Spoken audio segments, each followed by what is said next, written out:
Assalamualaikum warahmatullahi wabarakatuh. Alhamdulillah wassalatu wassalamu ala Rasulillah wa ala alihi wa sahbihi wa man walah.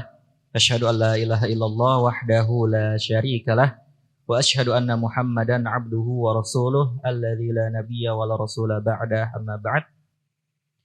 Ikhwatul iman, alhamdulillah kita bersyukur kepada Allah Subhanahu wa taala pada sore hari ini kita diberikan kenikmatan oleh Allah Subhanahu wa taala untuk berkumpul bersama di salah satu rumah dari rumah-rumah Allah untuk kita bersama-sama menyimak dan mengikuti kajian bersama Al-Ustaz Abu Ihsan Al-Maidani hafizahullahu taala.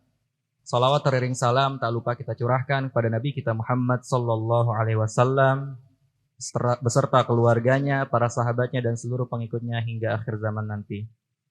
Ikhwatal iman, insyaallah untuk sore hari ini sebagaimana merupakan agenda rutin dari SMA Future Gate, insyaallah kita akan kembali melanjutkan kajian Ushulus Sunnah yang dikarang oleh Al-Imam Ahmad bin Hanbal rahimahullahu taala, yang dimana kajiannya akan diisi oleh Al-Ustaz Abu Ihsan Al-Maidani hafizahullahu taala.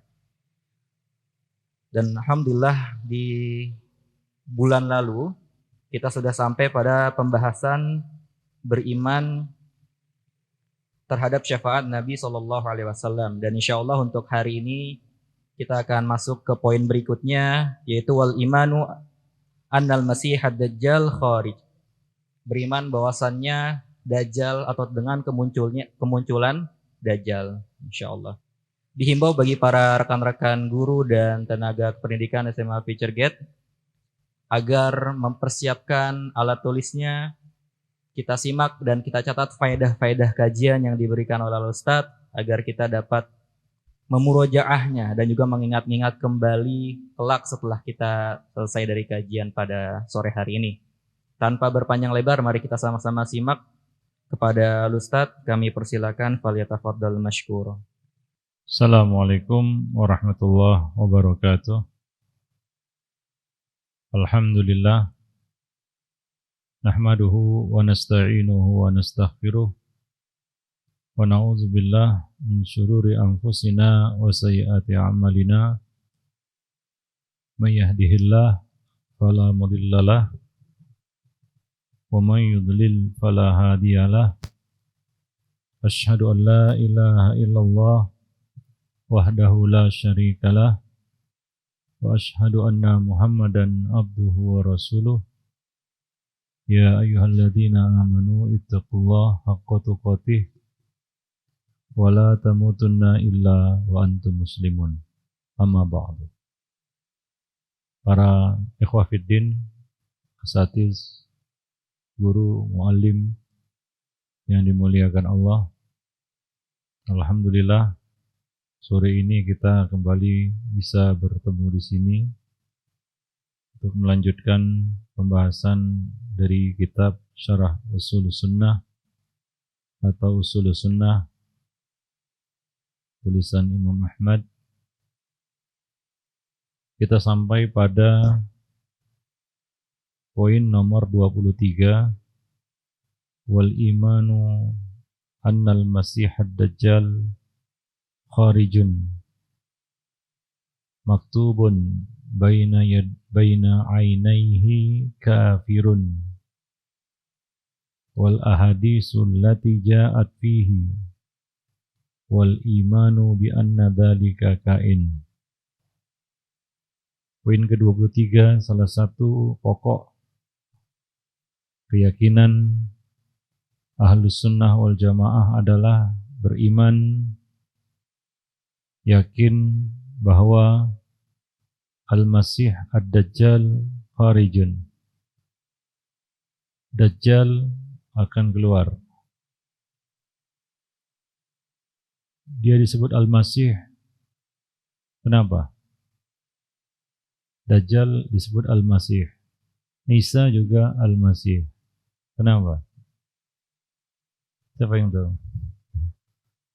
Ini apa sama Al-Masih, Isa Al-Masih dengan Dajjal Al-Masih juga? Sama itu. Sama-sama Al-Masih. Beda ya, beda. Karena yang di sini ini negatif. Ya. Al-Masih itu apa? Hah? Iya, alladzi yamsa. Ya, dia memiliki kelebihan.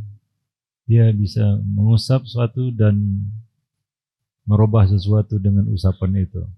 Menyembuhkan, mematikan, menghidupkan. Dia lakukan dengan masah, maka dia disebut Al-Masih. Ad-Dajjal ini adalah sebutan untuk semakhluk manusia. Kharijun, akan keluar. Maksudnya muncul. Ini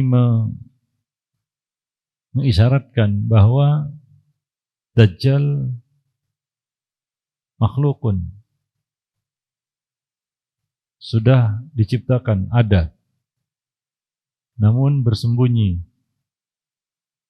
ya, akan keluar nanti di akhir zaman. Dia ada di sebuah pulau yang tidak diketahui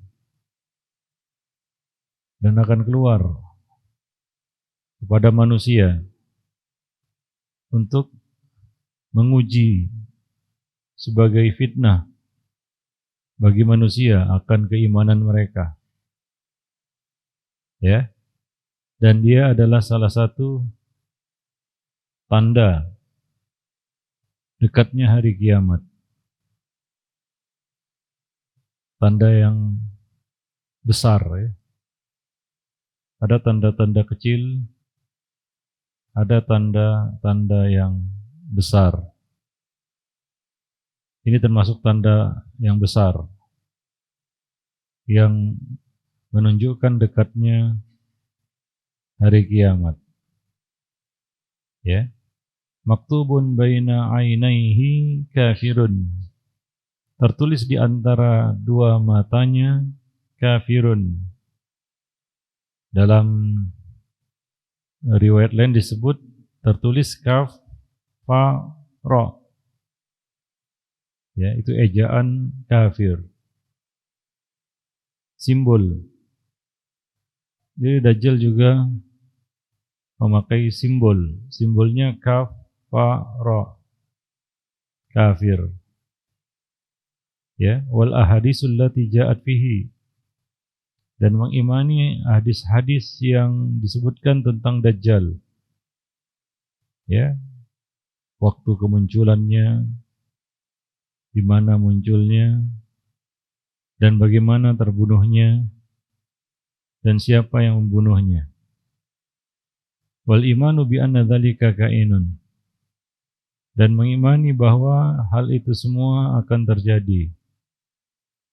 Jadi Dajjal itu bukan makhluk ilusi atau khayal atau fiktif. Tapi dia adalah makhluk yang benar-benar nyata.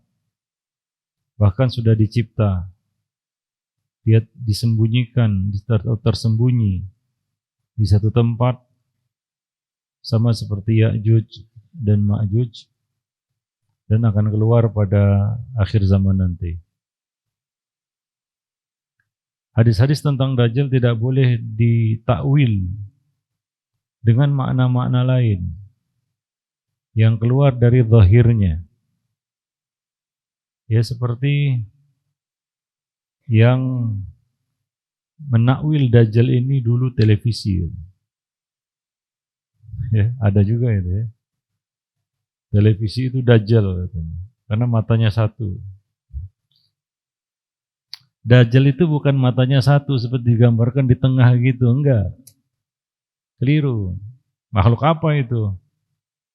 Ya, ada juga tuh yang mengilustrasikan Dajjal itu matanya satu di tengah gitu ya. Ada pernah ya? Nah, itu keliru itu. Dajjal itu matanya dua. Tapi picek sebelah gitu ya. buta sebelah. Tertulis di antara dua matanya kafaro, kafir. Jadi dia punya dua mata, bukan mata satu, enggak. Ya, jadi itu tertolaklah orang yang menakwilnya dengan televisi. Karena dulu kerusakan televisi luar biasa, ya kan? Nah, tapi sekarang televisi sudah turun derajatnya. Sekarang orang tua nggak takut lagi televisi. Dipasang televisi di rumah pun anak-anaknya nggak mau nonton, kan begitu ya? Iya, nggak mau nonton. Mana mau lagi anak-anak pegang remote? Pegang apa sekarang? Handphone. Mungkin dajjalnya sudah jadi handphone. Iya, ditakwil lagi. Iya, oh ditakwil lagi begitu ya, bahwa dajjal sekarang itu handphone gitu ya. Iya. Karena ada matanya begitu ya. Nah, ya nggak tahu nanti ke depannya mungkin bukan gini lagi bentuk handphone. Dajjalnya berubah bentuk lagi kan gitu ya. Jadi nggak bisa ditakwil seperti itu, salah itu. Ya, semua hadis-hadis tentang hal-hal yang gaib, termasuk berita-berita yang akan datang, itu harus diartikan sebagaimana zahirnya. Dajjal ya dajjal, makhluk, matanya dua, ya, buta sebelah, a'war itu artinya dalam bahasa Arab buta sebelah, punya dua mata, rusak sebelah matanya, ya disebut hitam matanya sebelah seperti buah anggur, ya rusak matanya sebelah, ya jadi dia punya dua mata. Oleh karena itu, ketika Nabi mengatakan wa inna rabbakum laisa bi'awar, dan sungguhnya Rabb kamu tidaklah a'war, Ahlus Sunnah wal Jamaah menetapkan bahwa Allah Subhanahu wa taala memiliki dua mata. Ya, dua mata. Ainain.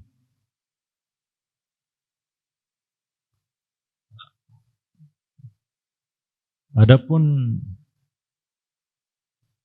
Zahiriyah, ya. Mereka menetapkan bagi Allah satu mata dan mata-mata. Banyak mata karena lafalnya ain dan ayun. Enggak ada ainain. Ingat itu ya. Dalam hadis-hadis yang berbicara tentang mata Allah, penetapan mata bagi Allah, lafal yang warid itu dua. Tunggal dan jamak, ain dan ayun. Maka Zahiriyah menetapkan ain dan ayun, dan mereka menolak sifat ainain, berbeda dengan Ahlus Sunnah wal Jamaah. Salaf menetapkan dua mata. Dari mana mereka tetapkan itu? Dari hadis Nabi, penafian bahwa Rabbakum laisa bi'awar, Rabb kamu bukan a'war, seperti halnya Dajjal. Ya. Jadi dari situ diambil satu pemahaman ataupun ketetapan bahwa mata Allah itu dua. Ditetapkan bagi Allah dua mata, bukan satu mata atau banyak mata. Bagi para kita katakannya muawwilin ataupun ahlu ta'wil mengatakan ini berarti Allah sama dengan makhluk. Yang tergambar di benaknya adalah makhluk yang punya dua mata. Ya. Nah, Ahlu Sunnah mengatakan menetapkan dua mata bagi Allah tidak sama seperti mata makhluknya. Laisa kamitslihi syai'. Sebagaimana Ahlu Sunnah juga menetapkan bahwa Allah tidak memiliki sifat kiri. Sebagaimana halnya tangan Allah, kilta yadaihi yamin. Dua tangan Allah itu kanan. Demikian juga para ulama Ahlus Sunnah menetapkan sifat mata bagi Allah, dua mata Allah itu kanan. Karena Allah tidak disifatkan dengan sifat kiri, karena kiri itu kurang. Dan Allah munazzah anhu dari sifat kurang, secara umum maupun terperinci. Para jemaah yang dimuliakan Allah. Oleh karena itu di dalam penetapan sifat harus dijauhi tasbih, ya, menganalogikan Allah dengan makhluk, sehingga kita tidak bisa menerimanya nanti. Seperti menetapkan dua mata, jangan langsung tergambar dua mata makhluk yang punya mata kanan kiri. Lalu kalau nggak ada mata kiri atau tangan kiri, bagaimana tangan Allah, dua tangan Allah? Wallahu a'lam bikaifiyatihi, kan begitu ya? Bagaimananya jangan ditanya. Ya, la yus'al kaif. Jangan ditanya gimana dua tangan Allah yang kanan. Ya, kaifiatnya kita serahkan kepada siapa? Allah Subhanahu wa taala. Kita tidak boleh ya menyampuri ya kaifiat sifat-sifat Allah Subhanahu wa taala. Wallahu a'lam bishawab. Baik. Syekh bin Jibrin di sini mengatakan hadza minal imani bil ghaib. Ini termasuk cabang iman kepada perkara yang gaib. Akhbaran Nabiyyu sallallahu alaihi wasallam bimisli hadhil umur al-mustaqbilah al-ghaibiyah.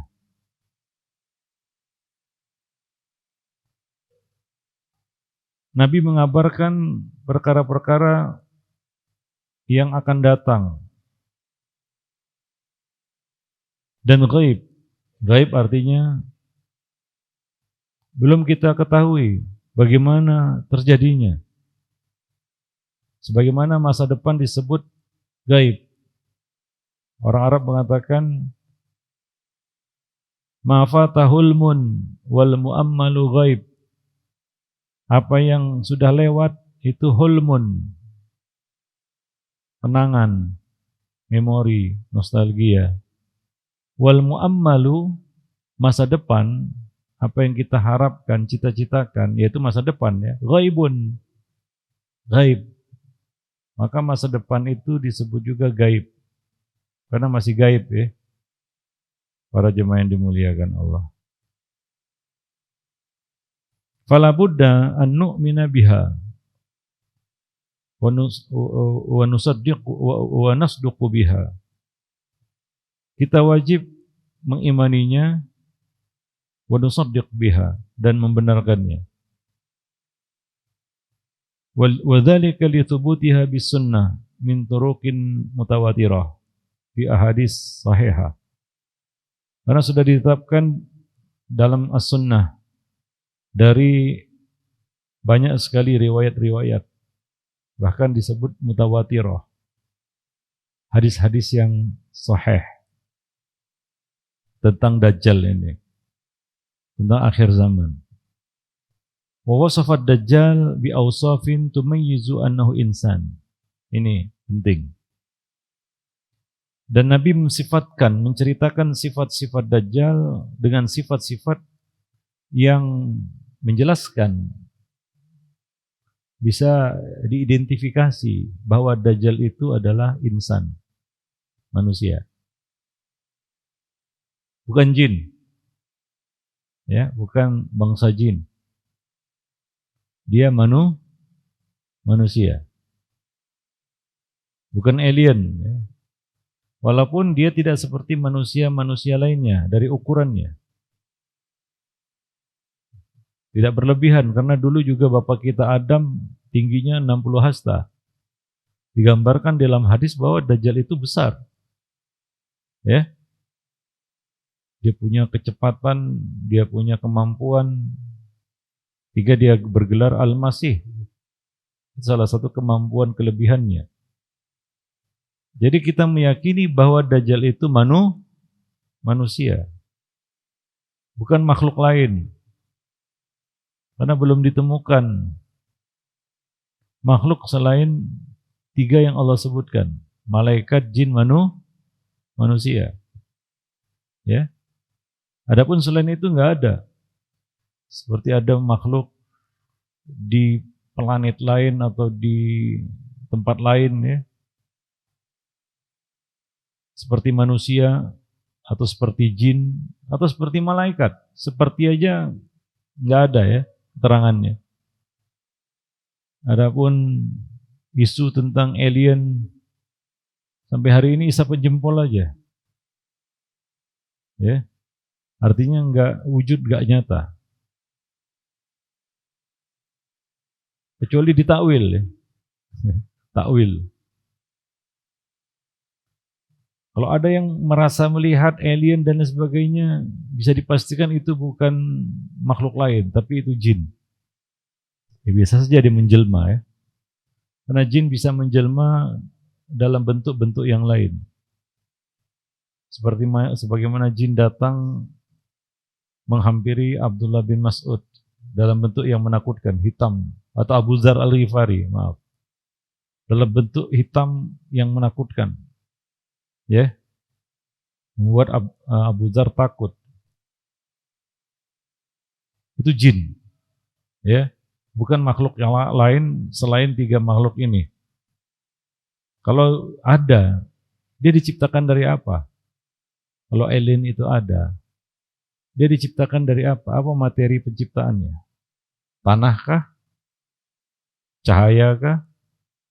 Atau api? Kalau tanah berarti dia manusia. Kalau cahaya dia malah malaikat. Kalau api dia jin. Ya, jadi nggak ditemukan ya fakta ya yang jelas menunjukkan bahwa mereka ada. Maka kita meyakini bahwa Dajjal ini insan. Wa annahu a'warul ain al-yumna. Nah, bahwa Dajjal ini rusak matanya sebelah kanan. Ya. Rusak matanya sebelah kanan. Jadi yang kebuka cuma sebelah kiri. Kayak bajak laut. Ya. Seperti itu. Ada 2 mata, tapi rusak sebelah kanannya. Para jemaah yang dimuliakan Allah. Ya. Wa annahu fitnah. Ya. Yaftatinu biha khalqun katsir.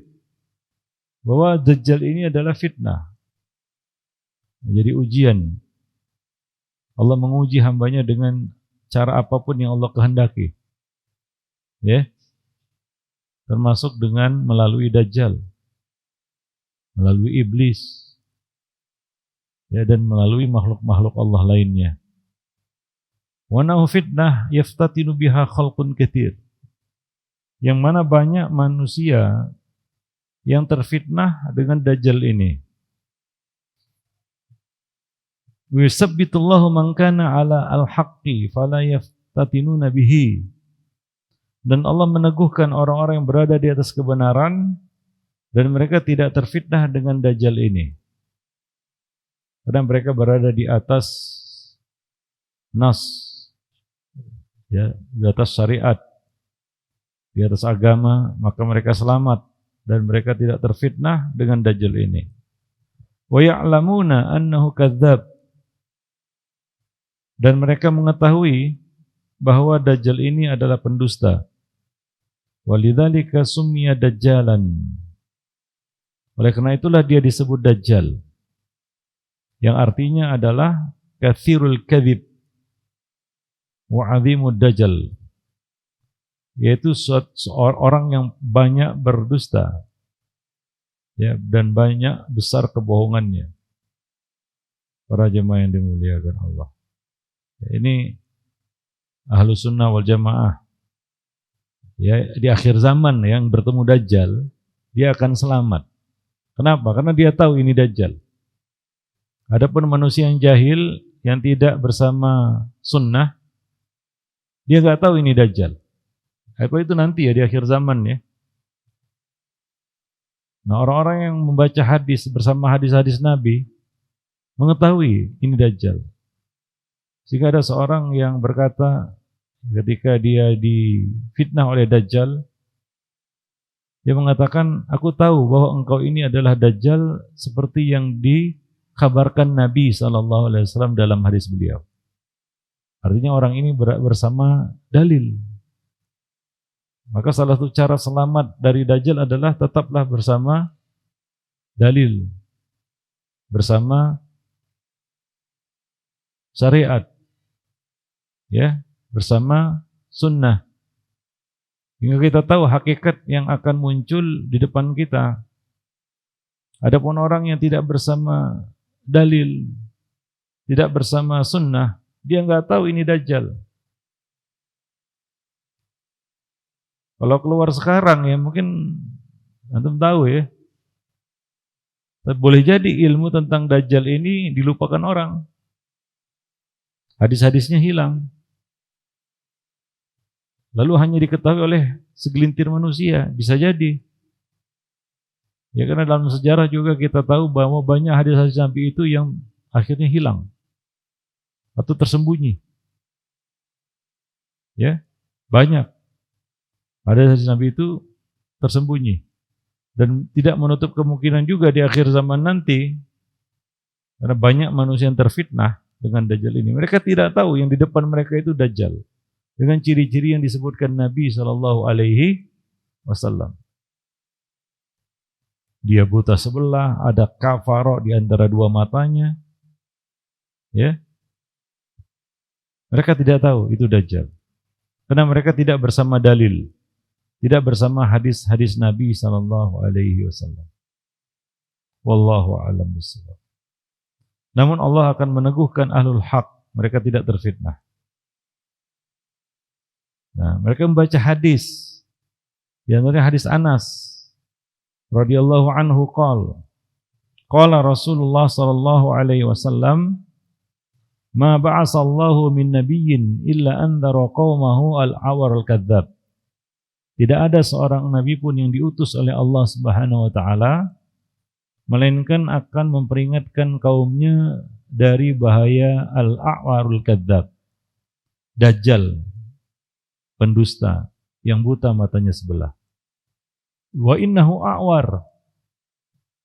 Dan ini sifat yang diketahui oleh orang yang beriman saat itu. Dia Ahlussunnah tentunya ya.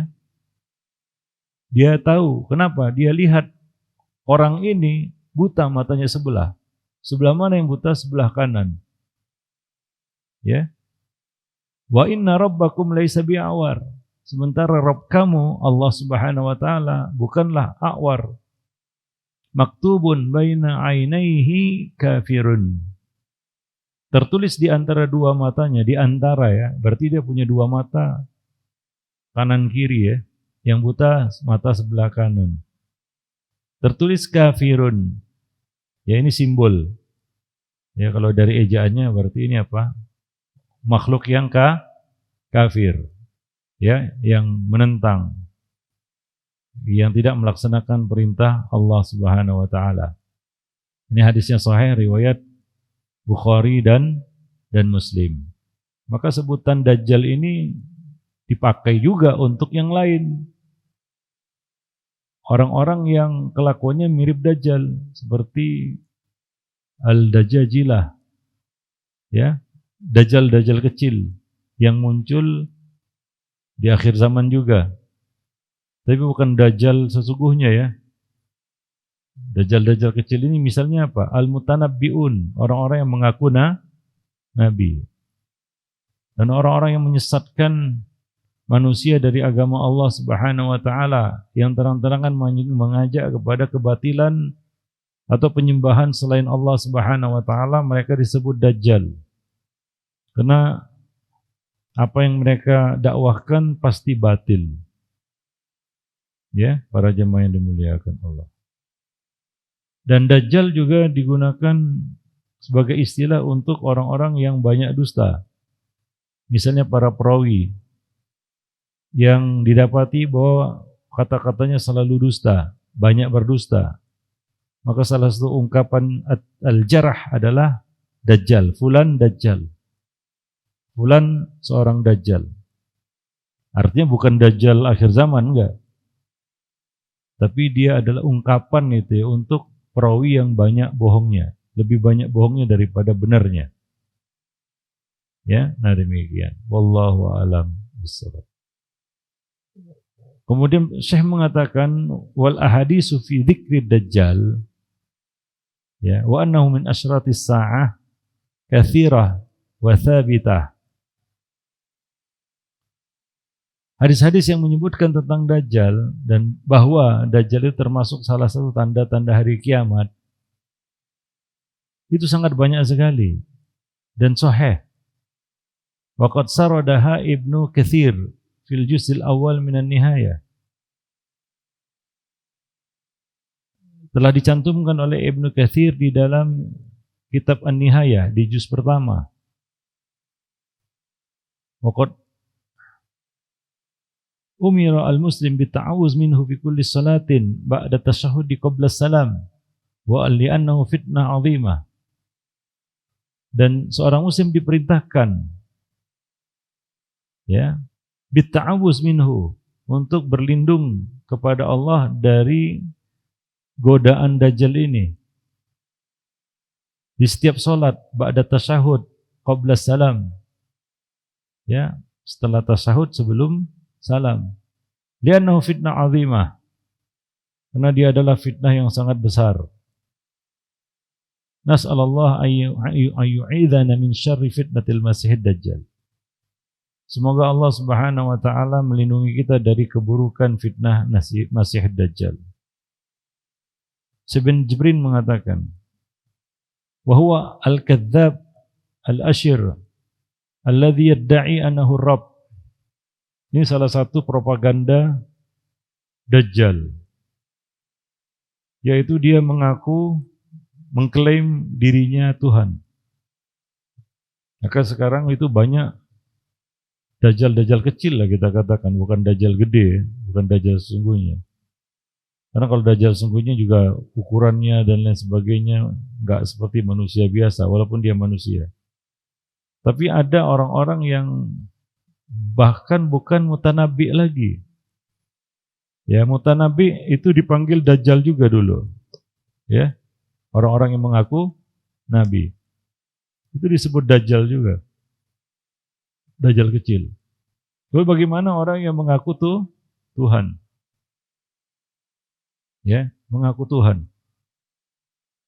Lebih pantas untuk disebut Dajjal. Walaupun dia bukan Dajjal sesungguhnya.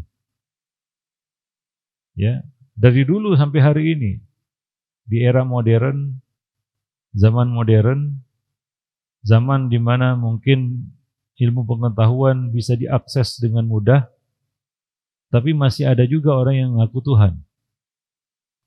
Dan parahnya, banyak juga orang yang percaya dan ikut, kan begitu ya. Contohnya apa? Siapa? Siapa? Zaman modern, bukan Fir'aun. Fir'aun zaman dulu. Jadi ceritakan dalam Al-Quran kan gitu ya. Sai Baba. Tahu juga Sai Baba tuh. Ikuti juga itu. Mengikuti juga. Tahu dikit. Enggak banyak. Siapa dia? India ya. Ngaku Tuhan dia. Diikuti. Banyak ya pengikutnya. Nah itu contoh ya. Contoh. Bahwa walaupun zaman ini sudah modern, ada orang yang ngaku seperti itu, banyak juga orang yang mengikuti. Banyak.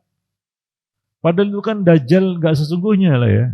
Gak punya kehebatan apa-apa sebenarnya. Itu aja banyak yang ikut. Bayangkan. Kalau istilahnya di sana ada nabi palsu. Ini Dajjal palsu ini.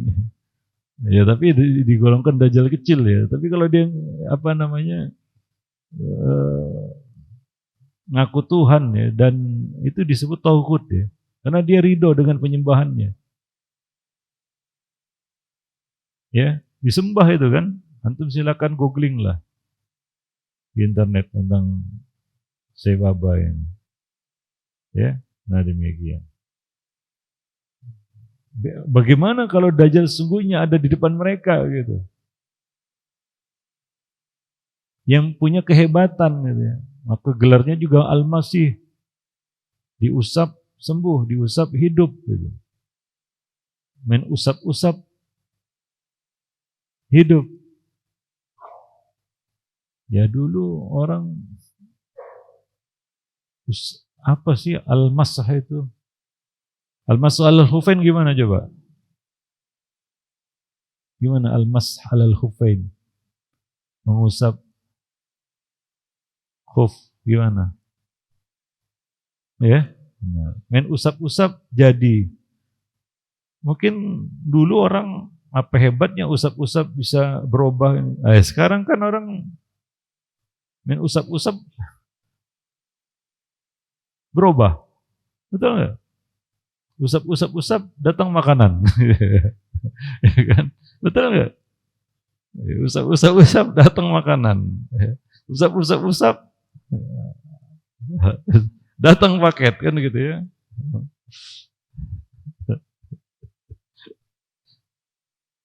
Main usap juga. Dan itu mungkin masih seujung kukunya usap-usap Dajjal ya.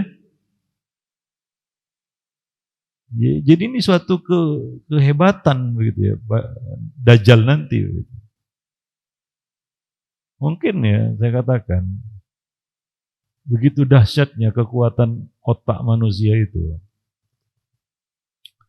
Sehingga manusia hari ini sampai hari ini ya belum mampu mengeluarkan semua potensi kekuatan otaknya, akalnya. Paling cuma 30%. Ya. Karena kekuatan otak manusia masih misteri. Seberapa kuat otak manusia itu, akal manusia itu masih misteri. Walaupun otak itu bisa dibelah, diselidiki, ya kan? Apa isinya, apa kandungan otak manusia itu, sel-sel apa saja yang ada di dalamnya, terkomposisi dari apa otak manusia itu. Tapi kekuatannya itu masih rahasia. Ya, masih rahasia. Yang jelas yang punya kekuatan otak 100% itu Adam. Karena Allah mengajarkan semua nama. Wa 'allama Adam al-asma'a kullaha. Anak cucunya berkurang, tapi ada kemampuan yang bisa lebih. Ya, maka para ilmuwan memperkirakan ini orang-orang kafir lah ilmuwan ya. Dia mengatakan manusia ini otaknya masih misteri. Buktinya apa? Masih misteri. Siapa yang bisa menjelaskan? Ini masih misteri kekuatan otak manusia ini. Seberapa hebat otak manusia ini?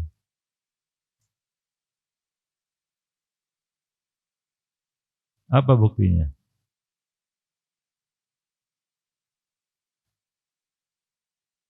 Apa buktinya?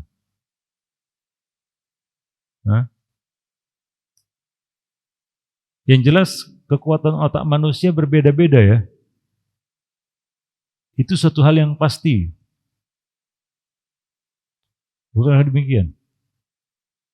Ya nggak usah jauh-jauh, di ruangan ini aja apa sama kekuatannya? Nggak sama ya? Iya. Kalau pakai tesnya IQ manusia kan beda-beda ya, skornya beda-beda ya. Ya. Di sini pernah tes IQ nggak? Guru-gurunya pernah? Ana skornya? Skornya ada nggak? Ada skornya. Coba saya mau lihat. Iya. Yang paling tinggi siapa? Tapi ya itu kan indikasi ya kekuatan otak sebenarnya, indikasi. Dan itu berbeda-beda ya, berbeda-beda. Baik. Jadi kalau kita lihat volume otak manusia itu kan nggak berubah signifikan. kita ambil sampel 100-200 tahun lah.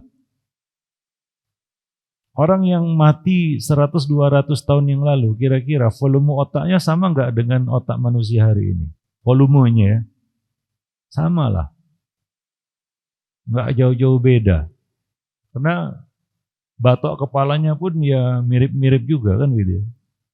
Bukanlah kepalanya sebesar semangka gitu, enggak. Ya, atau sebesar apa gitu, bantal, enggak kan gitu ya. Ya segitu-gitu aja.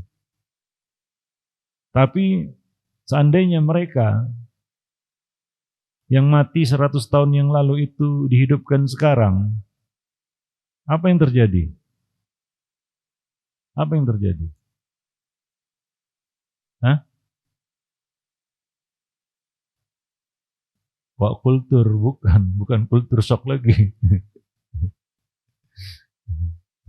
Bukan kultur lagi shocknya, betul-betul shock gitu. Kenapa? Kenapa mereka terbengong-bengong, terheran-heran, bahkan mungkin mereka mengatakan ini dunia apa ini? Iya, ada orang yang ngomong sendiri kan begitu ya. Dikiranya orang gila kan gitu ya, rupanya pakai AirPod dia. Dia pakai Bluetooth ya. Lihatnya macam-macam kan gitu ya. Besi terbang gitu ya. Dia heran-heran itu. Kenapa? Apa yang diherankannya? Mungkin dia takjub itu. Kok ada begini nih gitu ya. Dia heran melihat kekuatan otak manusia, yaitu teknologi yang dihasilkan oleh otak manusia.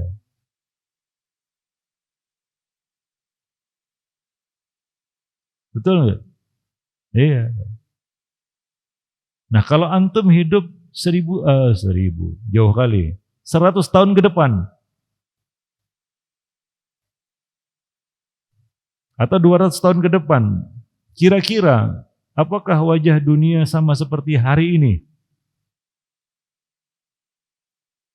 Ya? Sama. Antum mungkin juga terbengong-bengong gitu. Wih, kok kayak gini nih dunia kan gitu ya. Kenapa? Karena kekuatan otak manusia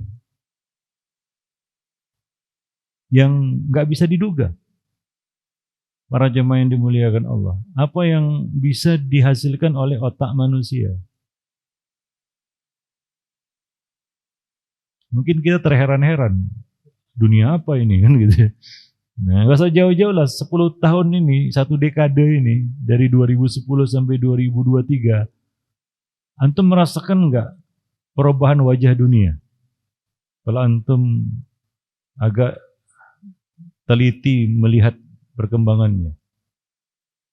Perbedaan antara era 3G dengan 4G aja itu sudah merubah wajah dunia, Pak. Betul ya? Dulu waktu masih teknologi 3G gimana? Antum nggak cemas ngasih handphone ke anak-anak. Paling main game Doraemon kan gitu ya. Sekarang di era 5G gimana kira-kira? Antum kasih benda ini ke anak-anak. Ngeri ya? Ngeri. Kenapa? Karena kemajuan yang ada di situ. Wah, saya ingat dulu, buka file tulisannya, ada tulisan itu. Itu harus nunggu 5 menit itu. Baru utuh 1 halaman itu. Ramah kan. Sekarang video durasi sampai setengah jam, itu upload, download hanya butuh waktu beberapa detik saja.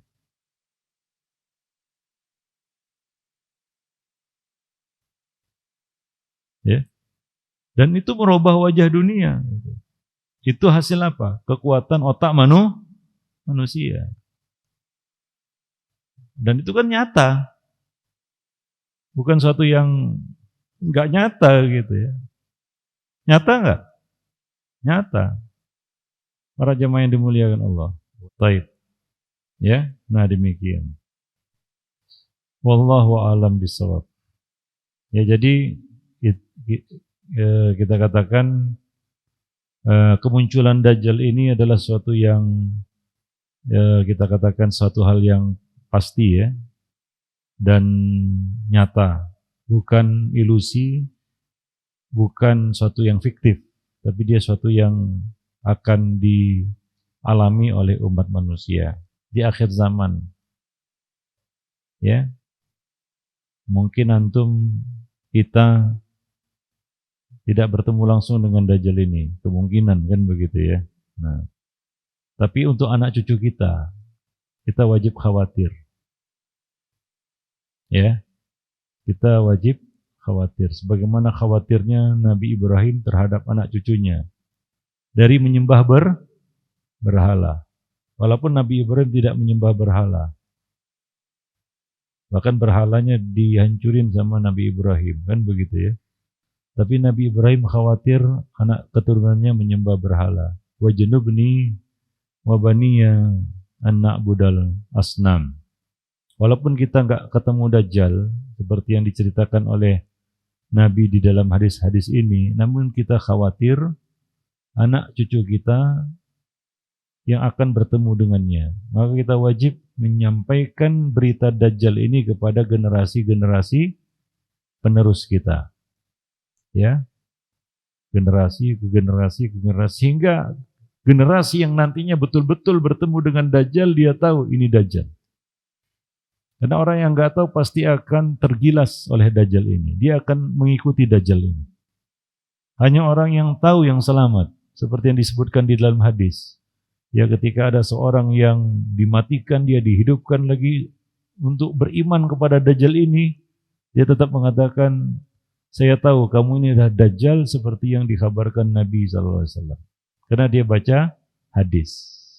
Maka dari situ para ulama mengatakan, menjelaskan bahwa hadis-hadis tentang Dajjal wajib disampaikan, wajib diajarkan kepada generasi-generasi penerus kita, supaya mereka tahu bahwa makhluk ini akan muncul. Ya, para jemaah yang dimuliakan Allah, bahwa makhluk ini akan muncul. Kalaulah mereka tidak juga bertemu, generasi sesudah mereka dan seterusnya. Ya, jadi kita wajib menyampaikan ini kepada kaum muslimin supaya mereka nantinya menyampaikan kepada generasi-generasi selanjutnya dan seterusnya sampai nanti generasi yang betul-betul mereka bertemu dengan Dajjal ini ya di akhir zaman nanti. Kapan itu wallahu a'lam, kita enggak tahu. Para jemaah yang dimuliakan Allah. Ya. Wal ahadisu fi dzikri Dajjal wa annahu min asyratis sa'ah katsirah tsabitah. Wa qad saradaha Ibnu Katsir fil juz' al-awwal minan nihayah. Hadis-hadis itu sangat banyak dan sahih, bahkan bisa dikategorikan mutawatir, bahwa dia termasuk asyratus sa'ah, tanda-tanda hari kiamat. Ya, dan dicantumkan, dinukil oleh Ibnu Katsir, disadur oleh Ibnu Katsir di dalam kitab An-Nihayah, yaitu Bidayah wan Nihayah di juz pertama. Ya, kitab Bidayah wan Nihayah. Waqad amaral muslim bitta'awuz minhu. Waqad umiral muslim bitta'awuz minhu fi kulli salatin ba'da tasyahhudi qabla salam. Dan setiap muslim diperintahkan untuk berta'awuz dari Dajjal ini di setiap salat setelah tasyahud sebelum salam. Li'annahu fitnah 'azimah. Karena dia adalah fitnah yang sangat besar. Nas'alallah an yu'idhana min syarri fitnatil masih Dajjal. Kita meminta kepada Allah, mohon kepada Allah agar kita diselamatkan, dijaga dari keburukan fitnah Al-Masih Ad-Dajjal. Syekh bin Jibrin mengatakan, wahuwal kadzdzab al-ashir. Dia adalah pendusta yang jahat. Al-ashir, jahat. Artinya dia punya kekuatan. Kejahatan itu akan berbahaya jika pelaku kejahatan itu punya kekuatan seperti Dajjal. Dan dia adalah pendusta, alladzi yadda'i annahu rabb, yang dia mengklaim dirinya Tuhan. Fayajrillahu ala yadayhi umuran minal khawariq fitnatan wa ibtila'an. Dan Allah Subhanahu wa taala memberikan kepada Dajjal ini beberapa perkara yang luar biasa. Ya. Salah satunya gelarnya itu Al-Masih, dia usap, ya, dia bisa merubah sesuatu, ya, dia bisa merubah sesuatu, ya, menghidupkan, mematikan, ya, menghadirkan, menghilangkan, ya, seperti itu. Sebagai fitnah dan ujian, ibtila, ya. Nah, karena Allah punya kuasa untuk menguji manusia. Karena memang manusia diciptakan untuk diuji. Allah punya hak untuk menguji. Hak Allah menguji. Kewajiban manusia menjalani ujian. Allah mengatakan, Inna khalaqnal insana min nutfatin amsyajin nabtalih, faja'alnahu sami'an basira. Sehingga kami menciptakan manusia dari mani yang bercampur untuk mengujinya, nabtalihi. Jadi Allah, salah satu tujuan manusia diciptakan itu adalah untuk diuji. Ya, itu hak Allah menguji manusia. Dengan bentuk ujian apapun yang dikehendaki Allah. Ya, menciptakan iblis, menciptakan Dajjal, ya, memberikan kelebihan pada iblis, yaitu apa? Penangguhan sampai hari kiamat. Kalau dipikir-pikir untuk apa dikasih penangguhan, kan gitu ya? Supaya selamat manusia, kan begitu ya? Gak usah dikasih kesempatan bagi iblis. Tapi Allah berkehendak memberikan kesempatan itu sampai hari kiamat, bayangkan. Karena Allah punya kuasa, maha kuasa, dan punya kehendak untuk menguji manusia. Dan kita tidak boleh menggugat itu. Karena kita makhluk, diciptakan untuk diuji. Ya, diciptakan untuk diuji. Sementara Al-Khaliq haknya menguji. Nah, termasuk Allah menguji manusia lewat Dajjal. Kalau pakai logika manusia, untuk apa lagi Dajjal? Kan begitu ya. Kenapa enggak Allah mudahkan aja bagi manusia ini? Musuhnya aja sudah berat, yaitu iblis. Ditambah lagi Dajjal nanti. Tapi begitulah Allah ingin menguji manusia. Ya, ibtilaan. Wa qad tawatarat al-ahadits fi sya'nihi. Dan banyak sekali hadis-hadis mutawatir tentang Dajjal ini. Bima yujibu al-qata' bima tadammanuhu majmu'uha. Yang mana secara keseluruhan itu bisa memastikan kita bahwa Dajjal ini betul-betul nyata.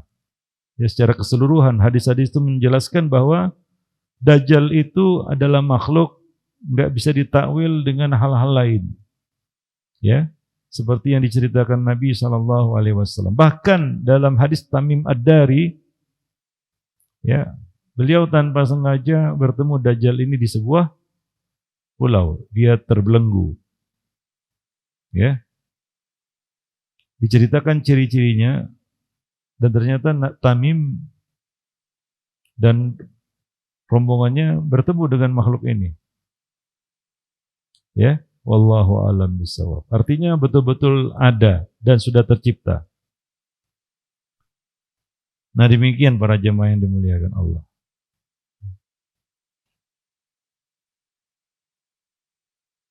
Nah, itu poin yang keberapa?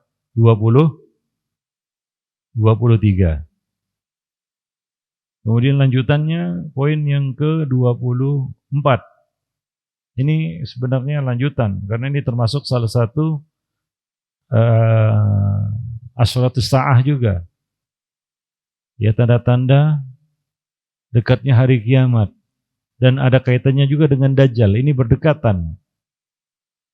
Ya, karena Dajjal itu juga kemunculannya lebih kurang 1 tahun berapa bulan begitu ya, kalau dikumpulkan menurut hitungan ya, manusia ya, hitungan waktu bumi 1 tahun sekian bulan begitu, ada hitungannya. Dan poin yang ke-24 ini berdekatan dengan tanda-tanda kiamat sebelumnya, yaitu keluarnya Dajjal, yaitu turunnya Isa bin Maryam alaihi salam. Wa anna Isa ibn Maryam alaihi salam yanzil, akan turun. Karena keyakinan umat Islam, Nabi Isa tidak mati di salib, tapi Allah selamatkan dan Allah angkat ke langit. Ya. Kemudian dia akan turun di akhir zaman. Wa innahu la'ilmun lis-sa'ah. Sesungguhnya Isa adalah salah satu tanda dari tanda-tanda hari kiamat. Bahwa ia akan turun pada hari akhir zaman nanti. Dan salah satu tujuan ataupun hikmah turunnya Nabi Isa alaihi salam di akhir zaman nanti setelah keluarnya Dajjal adalah untuk membunuh Dajjal ini. Fayaqtuluhu bi Babilud. Nabi Isa akan membunuh Dajjal ini di pintu Lud. Jadi saat Dajjal ini muncul, tidak ada yang mampu untuk menyentuhnya, artinya membunuhnya. Dengan segala kerusakan yang dilakukannya, tidak ada yang mampu mengalahkannya, apalagi membunuhnya. Maka yang membunuhnya adalah Nabi Isa alaihi salam, Isa bin Maryam alaihi salam. Ya, nah demikian para jemaah yang dimuliakan Allah. Mungkin ini agak panjang sedikit ya tentang pembicaraan tentang Isa bin Maryam yang akan turun di akhir zaman. Ini juga termasuk perkara yang ditetapkan di dalam hadis secara mutawatir, ya.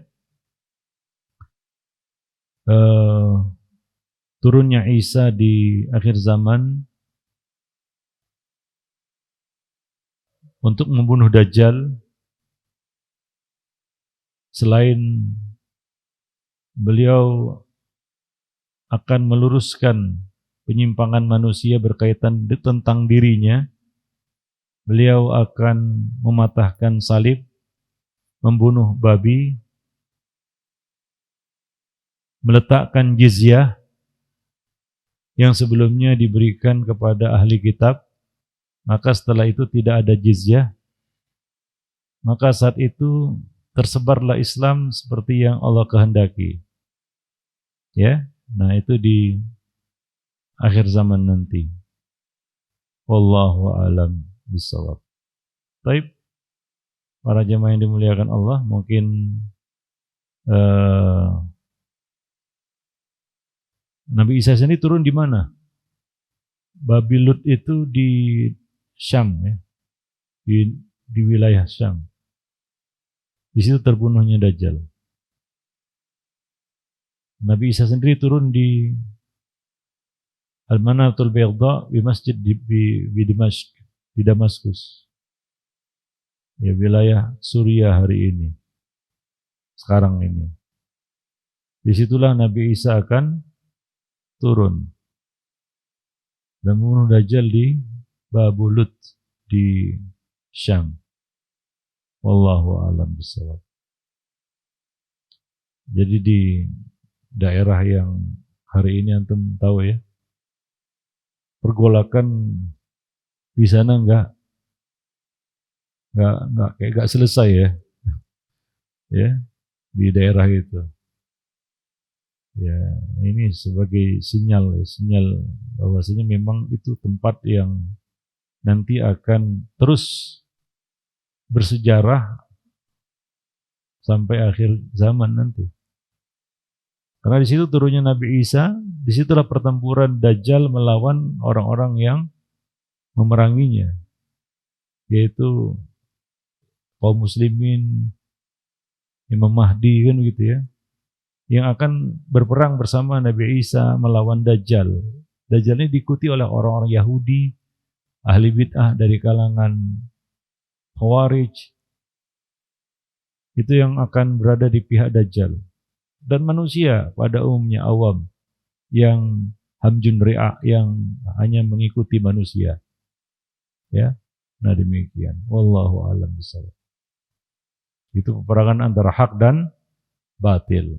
Dan memang akan terjadi terus sampai hari kiamat. Wallahu a'lam bishawab. Dan tempatnya di situ. Ya. Maka kalau antum sekarang nggak ada damai gitu di situ. Ya memang di situ tempat pertarungan hak dan batil sampai hari kiamat. Ya, sampai hari kiamat. Wallahu a'lam bishawab. Baik. Kenapa enggak di Mekah Madinah? Karena Dajjal enggak bisa masuk ke situ. Ya. Dua tempat yang enggak akan bisa dimasuki Dajjal adalah Mekah dan Madinah. Mekah dan Madinah. Karena kedua kota itu dijaga oleh malaikat. Ya, sehingga Dajjal tidak mampu untuk menembusnya. Wallahu a'lam bishawab. Baik. Nah, demikian para jemaah ya. Nanti kita lanjutkan poin-poin berikutnya insyaallah. Dan untuk selanjutnya kita buka tanya jawab, silakan. Mau masalah ini atau masalah yang lainnya? Hah? Iya.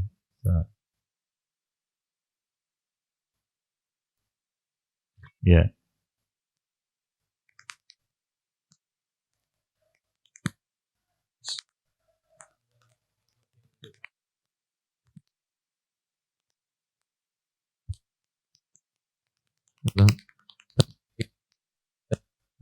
Hati yang besar saat kali terjadi itu apa saat ya? Nah, Ustaz.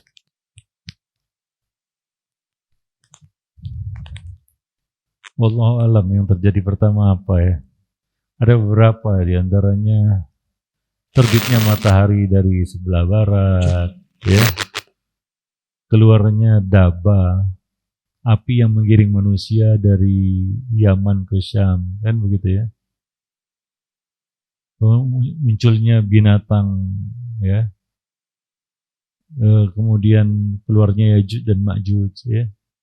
Nah, munculnya Dajjal, turunnya Nabi Isa. Wallahu alam. Tapi itu semua merupakan tanda besar. Para ulama menyebutkan urutannya, tapi berbeda-beda.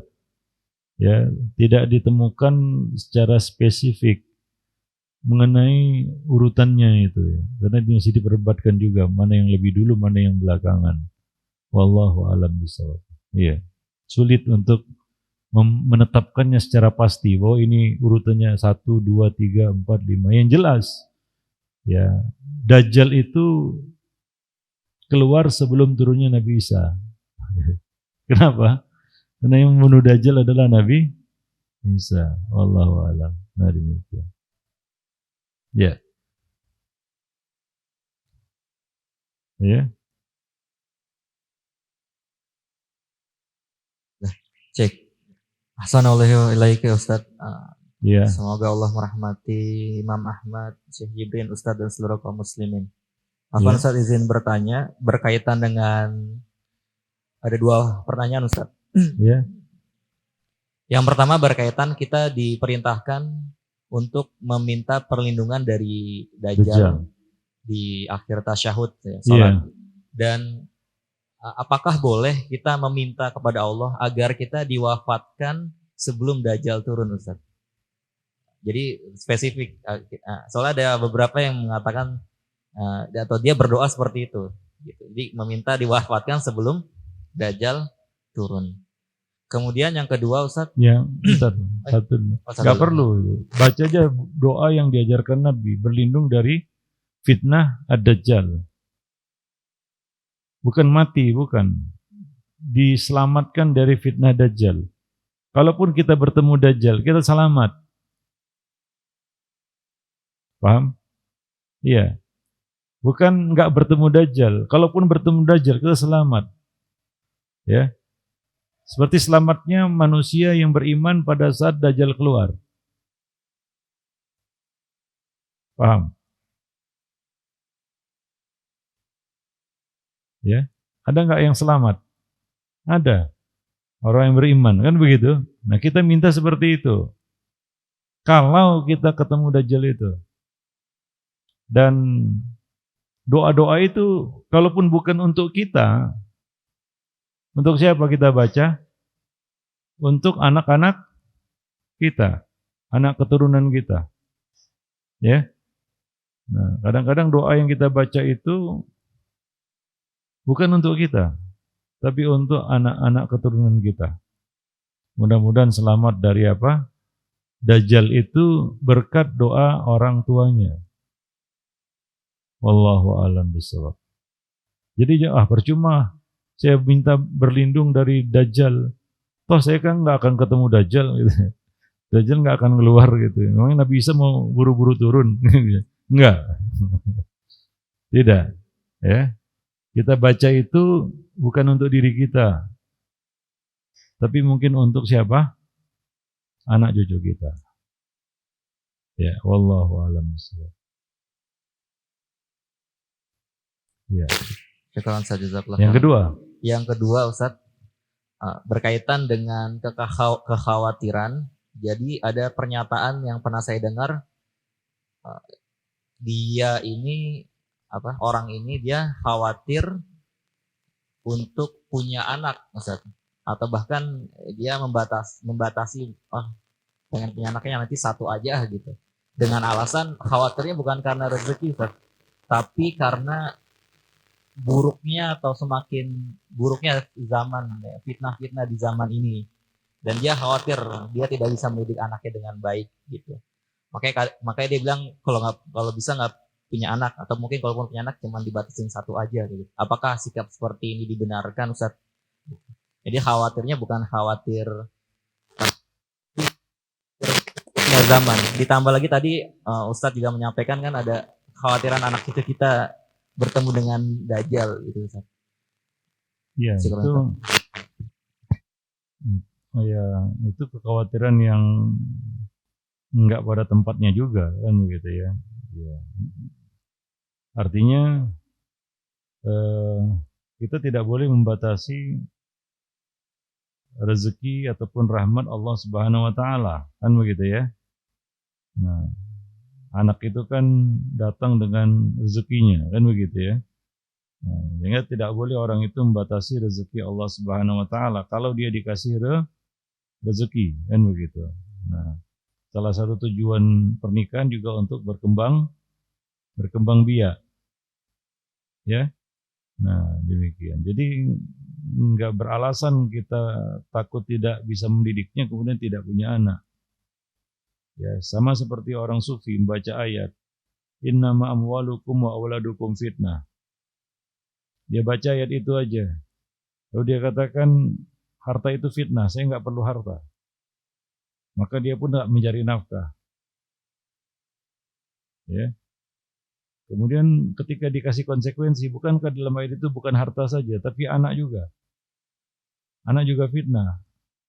Maka konsekuensi dari kaidah mereka apa?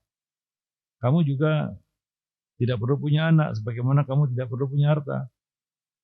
Dan mereka akhirnya tergilas dengan kaidah mereka sendiri. Mereka mengatakan, kami juga enggak perlu anak. Maka mereka pun tidak nikah. Maka sufi itu tidak nikah, tidak cari nafkah. Ya, karena takut fitnah. Ya, seperti itu. Nah, itu kan prinsip sufi jadinya. Ya. Wallahu a'lam bishawab. Makanya di dalam agama kita enggak boleh mengamalkan satu dalil. Tok satu sisi saja, tapi kita melihat sisi yang lain sehingga kita mendapat pemahaman secara utuh. Ya, ada keseimbangan di situ. Ya, ada keseimbangan. Tapi kalau enggak seimbang, ini akan yang namanya ketidakseimbangan. Itu artinya ketidakadilan. Ketidakadilan itu nama lainnya kezaliman. Paham? Kezaliman nama lainnya. Nah, seperti itu. Sebagai contoh, orang tua yang hanya pakai dalil tentang ayat-ayat yang berisi perintah anak berbakti sama orang tua. Ya. Itu saja yang dia fokus. Tujuannya apa? Supaya anak berbakti sama orang tua. Benar nggak? Hah? Benar atau tidak? Ada orang tua ini ya, dia fokus mencari dalil tentang kewajiban anak berbakti sama orang tua. Benar nggak?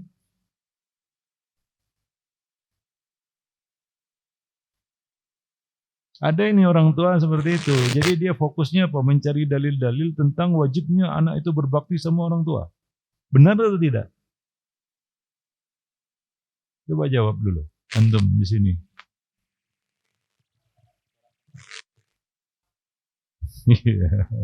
Kenapa kurang? Iya, sisi yang lain apa? Hah? Ya, orang tua punya kewajiban. Ya, supaya seimbang antara hak dan kewajiban. Kebaktian anak hak orang tua, kewajiban anak. Tapi kalau orang tua hanya fokus di situ nanti terjadi ketidakseimbangan. Akhirnya dia lupa kewajibannya dan terlalu banyak menuntut anaknya untuk berbakti. Kadang-kadang anak itu bingung. Kenapa? Karena dia tidak dapat bimbingan. Ya, tidak dipenuhi hak-haknya. Lalu orang tuanya menuntut, kamu harus jadi orang anak yang berbakti. Pecah kepalanya. Kalau nggak berbakti, langsung vonis durhaka. Apa nggak meledak kepalanya? Orang tua seperti ini boleh dibilang bisa jadi zalim. Iya, hati-hati. Kenapa? Karena dia tidak meletakkan keseimbangan. Kalau dia hanya lihat satu sisi saja ya, ini terjadi soalnya. Sama seperti suami hanya baca hadis kepada istrinya, kalaulah boleh aku suruh seorang sujud sama orang lain, aku akan perintahkan istri sujud kepada suami. Itu aja yang dibacanya. Gimana akhirnya? Dia akan terus menuntut hak dan tak tahu kewajibannya. Maka terjadi ketidakseimbangan dan itu kezaliman. Dan terbukti suami-suami seperti ini kerjanya menzalimi istri. Suami-suami yang hanya melihat satu sisi seperti ini, kenyataan real di lapangan kerjanya menzalimi istrinya. Ya. Boleh antum survei. Karena dia nggak ngerti kewajibannya, dia nggak tahu. Dia cuma tahu menuntut istrinya. Oh, kamu jadi istri harus taat. Nah itu bahayanya kita melihat nas-nas syar'i ini hanya dari satu sisi saja. Ya, nggak melihatnya secara utuh. Wallahu a'lam bishawab. Dan itu sebenarnya ciri ahli bid'ah. Ahli bid'ah itu selalu melihat segala sesuatu dari satu sisi aja. Ya, sehingga dia tidak punya gambaran yang utuh, yang benar gitu. Salah pasti. Ya, apalagi memang didukung su'ul qasdinya gitu ya. Sudah su'ul fahmi nanti dengan yang didorong oleh su'ul qasdi.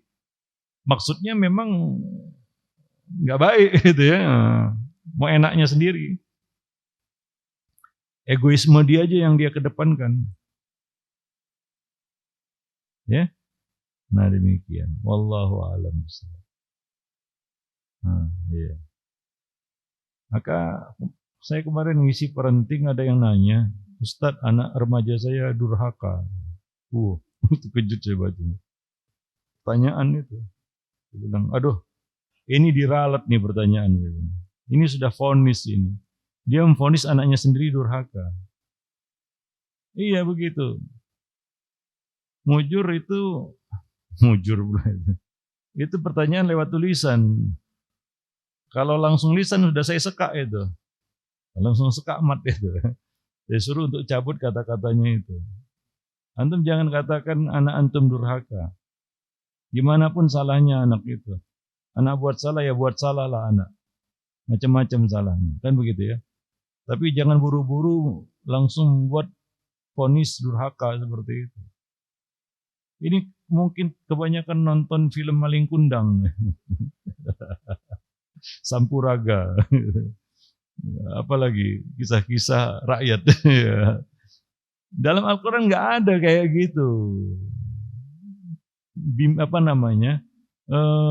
Kita katakan apa ya? Model seperti itu nggak ada. Nggak ada bimbingan seperti itu dari Al-Quran. Mengutuk anak, memvonis anak durhaka gitu. Gimana pun salahnya anak itu. Kadang-kadang ya kita harus berkaca orang tua. Mungkin saya salah didik. Maka istighfarlah, bukan komat kamit mengatakan anak durhaka. Ya. Itu kebanyakan baca Maling Kundang. Anak Nabi Nuh gimana? Kafir nggak? Ketika dia tenggelam itu, mau tenggelam belum tenggelam, itu dia beriman atau nggak beriman? Kan banjir ya, datang banjir itu ya. Anaknya nggak mau naik gitu kan. Nabi Nuh memanggilnya. Apa Nabi Nuh mengatakan, anak durhaka, tenggelam sana. Dasar nggak tahu diuntung, keras kepala, degil. Rasakan tuh air bah. Enggak kan? Enggak. Tapi Nabi Nuh tetap berikhtiar. Enggak pernah berhenti mencoba. Ya bunayya irkam ma'ana. Itu kisah Al-Quran. Bukan saya kutuk kamu jadi batu. Mana ada gitu. Waduh antum. Ya kan? Saya bilang antum ini ngeri pertanyaannya ini. Langsung vonis anak saya durhaka. Saya terkejut itu. Ini yang bertanya tolong cabut kata-katanya, saya bilang. Ya. Saya nggak tahu siapa yang bertanya ini. Itu pertanyaan seperti itu. Nah, demikian. Wallahu a'lam bishawab. Mungkin saking keselnya dia sama anaknya ya. Nah, anaknya udah remaja. Ya. Wallahu a'lam bishawab. Nah, demikian. Ya. Ustaz, jazakallahu khairan. Ya.